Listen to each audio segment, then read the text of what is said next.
Hi guys, how are we doing? Welcome to the channel. If you're new here, my name is Rodian and today we're going to be talking about 5 bricklaying beginner mistakes and how to fix them. Some of these mistakes I've done personally over the years as I've grown and learned more as a bricklayer, and some of them I have seen firsthand in apprentices that I've worked with over the years. So the first one, number 1, is inconsistent mortar colour. Now when you look at a building, a garden wall, anything like that, anything that's got brickwork in it, you see the face of the brick and also you see the colour of the muck. So you have to have this mortar consistent throughout, otherwise it can just look very patchy and just not be appealing to the eye whatsoever. And also if you have different colour mortar, even if it's by a small little change, it can make the bricks look different colours. They're not physically different colours, but they may appear different colours because the colour of the mortar can make it appear as though it's different, like darker or lighter. So the best way to combat this is to gauge your cement and sand as you put it in the mixer. Now over the years I have gone from this gauging method to just doing it by eye. So I do 10 shovels of sand to half a bag of cement. Now this has worked for me, and I've got it to the point over the years I've got it down to a T where you can do it by eye. So if the mortar does look a little bit off coloured, you can tell, and just add a little bit of sand as needs be. But as a beginner I did it by the shovel method, and I got some what is known as rainbow mix. So each barrel load of mortar you tip out is just a completely different colour, to the point where you can tell, but it's a country mile away, you can tell it's bad. So the best way to do this is by using a bucket like this, just a general builder's bucket. Now the easy way of doing it is 4-in-1 or a 5-in-1 ratio. Very simple. 4 buckets of sand to 1 bucket of cement. As simple as that. You do that. It doesn't necessarily have to be a bucket. You can make up little forms out of timber so that you can put in the right amount of aggregate into your mixer so that it will always fill up. You don't overfill it or underfill it. But I find the best way to do it is just with a bucket. Just 2 buckets of sand in, then you put a bucket of cement in, then 2 buckets of sand in. Depends what ratio you want, but it doesn't matter whether it's a spoonful or a bucket. 5-in-1, 4-in-1 will always be the same consistency, the same colour, so go with that. That's the best way I would say to do that. It doesn't have to be a bucket, like I say, you can use anything. Doesn't matter what size it is, it'll always be 4-in-1 and it'll always be 5-in-1. So there we go, that's the way to sort that one out. On to the next one. Right, the next mistake, which I have been guilty of, is mixing too much muck. You don't want to be throwing away mortar, you're losing money doing that. Now, this is, I guess it's a time constraint one that you want to look at. You want to, being a labourer or an apprentice, you want to kind of gauge your time, and also you have to have a bit of forethought. You always need to be looking at seeing what the bricklayers you're loading out for, you're working for. You need to see where they're at, what the time of the day is, and how much more they are going to do. You don't want to be constantly asking them, do you want another one, do you want another one, do you want another one? The best way I find to do it is in the morning, you start knocking up muck 10-15 minutes before they want to start laying, maybe 20 minutes. Get one mix in. It depends also, this depends on what equipment you're using. If you're using just a standard mixer like this, it can be a bit easier. But if you're using a larger mixer and tubs, like on bigger sites, then it gets a bit more complex. But the best way to do it, I've always found, is always have one in the mixer. So when you first start off during the day, come here, you knock one up, get all the boards loaded out, come back, knock another one, all the boards loaded out, depending how many mixers you need, you might need 2 or 3, but load out all the boards around the job, come back, knock up another one, and keep that in the mixer. So once the guys you're working for, or you yourself are working, once you start getting low down, there's always one in the mixer ready. You tip it out. Once that's tipped out, put another one straight in the mixer and keep going like that.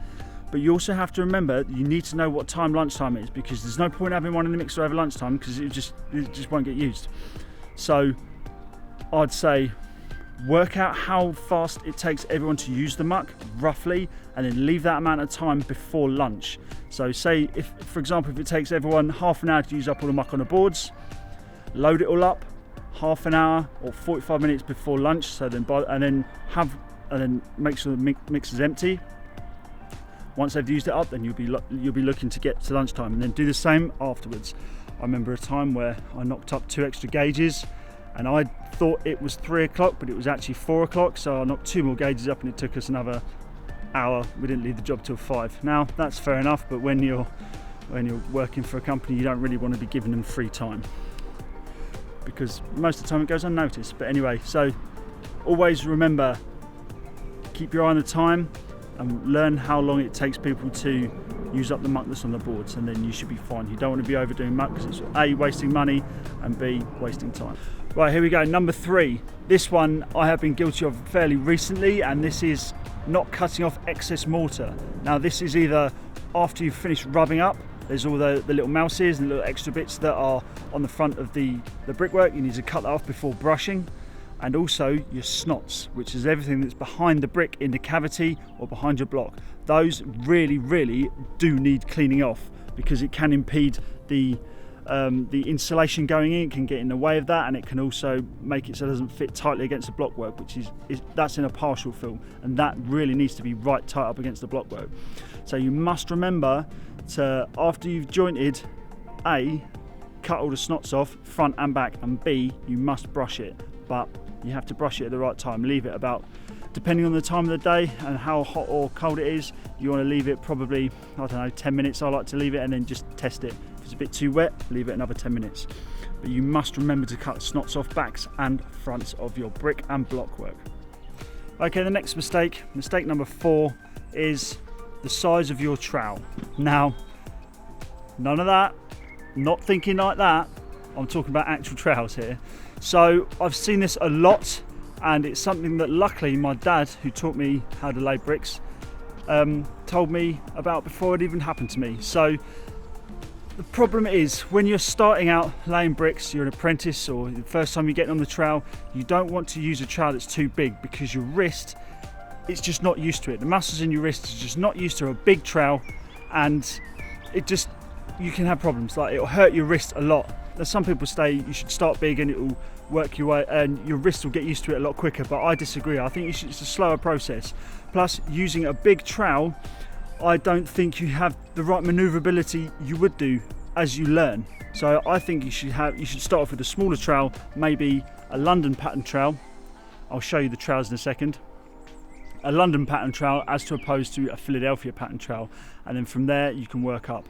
I would advise you should start on a 10 inch rather than an 11 inch or any bigger, just purely because you can get the feel of it, the maneuverability, you can learn how the mortar flows, you can learn how buttering up bricks. I find it a lot more fluid using a smaller trowel as opposed to a bigger trowel. Now, when I started, I did start using a London pattern, a small London pattern. I've got my first ever trowel down here, a London pattern, and I remember trying a Marshalltown. This wasn't a Marshalltown. I remember trying a Marshalltown at an 11 inch, and I thought, bloody hell, that's massive, and it did hurt my wrist, so I went back, and then I slowly worked my way up, and now I use a Philadelphia pattern 11 inch Marshalltown, and it works wonders for me. So this one here on the left is a London pattern trowel. It's a smaller one. I don't know what make it is, because frankly it's in a bit of a 2 and 8, but that is because it's been in the garage for a while, and as you can see, there is no handle on it, hence why I retired it. I could have put another handle on it, but it was just too much hard work. As you can see, there are nails in there that I used to hold the handle on. It's certainly seen its fair few days, and this is my current trowel. It is a 1911 Marshalltown Philadelphia pattern trowel. So you can see the two different styles. This here is Philadelphia pattern. You get much more muck on there, and on the whole it is a heavier trowel to use. And this is the London pattern. Again, it's a smaller size, or saying that, it's probably not much smaller, but if it was new, I think this is a 10 inch, so that would be it, much more maneuverable. And I find, as an apprentice or a beginner, I would advise going for one of these just to get used to it, just to get the flow, see how it feels. Then if you do want something with a bit more capability, a bit more muck coverage, so you can pick up more muck at one go for this. There are also wide London pattern trowels where the base comes out wider. I don't like those. I don't find the balance of them very good, but that's just down to personal preference. I would again advise going for a smaller trowel to start with, and then work your way out to a bigger one if you do want that. If you're interested to know what other tools I use, then there are links down in the description so you can go and check them out and have a look and see what I use, see what sort of saws I use, what sort of chop saws, other hammers, bolsters, other trowels I use. So yeah, pop down there and have a look if you're interested. Well, on to the fifth and final mistake, and I reckon this is the biggest mistake. This is the one that a lot of apprentices spend so much of their time thinking about that you really do not, you think about it completely the wrong way, and that is basically speed. You're concentrating too much on how quick I can lay bricks, how fast I can lay bricks. I've had a fair few comments and a fair few personal messages and things asking, how do I get faster? How do I get faster? How do I get faster? Don't bog yourself down worrying about speed. Speed is not the key. Precision is the key. I'm going to tell you a little story. When I went in for my skill build and the one that I won, there was the top 5 people, and out of the top 5 I was the only person that did not finish the build, and I won. That just goes to show that speed does not always equal precision. If you're fast and precise, then you're very good. That comes with time. So I would say concentrate on your precision, and the speed comes later. When you're first starting, you're not going to be fast. You have to be very precise. You have to be sense of perfection. Everything has to be perfectly plumb, perfectly gauged, perfectly measured. So if you want to build a wall that's 2.6 meters, make it bang on 2.6 meters. Don't start saying, oh, it's only a few mil over, or oh, it's only a few mil under. Do your precision from the beginning, and always have that mindset of precision. And then as you get used to the trowel, as you get used to the mortar, as you get used to how it flows on the bricks, how it flows off your trowel, that is when you start getting faster and faster. But throughout my entire career, I have never been a fast bricklayer. Every time I've gone and looked at jobs, I've priced jobs, a lot of the time people have come back afterwards and said this is one of the reasons why they went for me. I always said I'm not the fastest bricklayer in the world. There are faster people out there, but I like to be up there with the most precise. I like to take my time, and I like to make sure that everything is bang on.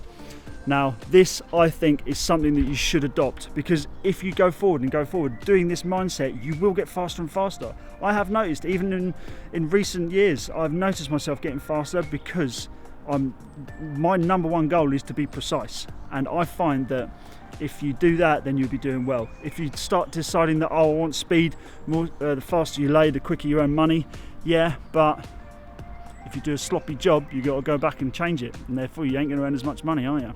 So I'd say, please, all apprentices out there, all beginners, even if you improve or something like that, don't worry too much about speed. Concentrate your efforts on precision, and the speed will come eventually. Okay guys, there we have it. 5 bricklaying mistakes and how to resolve them. Hopefully you guys have learned something from this. Down in the comments, let me know if I'm missing any and how this has helped you. And also to my regular viewers, I was going to be up on the roof today, putting some more tiles on, continuing on with that, but today's is a bit of an iffy day. I've had to go to the dentist this morning. I've got an appointment to go to midday, and also I have to go and work on the other house. So unfortunately today I'm only going to be able to get up there and do a little bit of tiling. So what I'm going to do is I'm going to go up there and just do the tiling. I'm not going to film it, and I'll just get back to you guys tomorrow and let you know what's happened in the meantime. So hopefully you enjoyed this video. Leave a like down below if you have, subscribe if you aren't already, and I will see you guys tomorrow. So take care, see you then.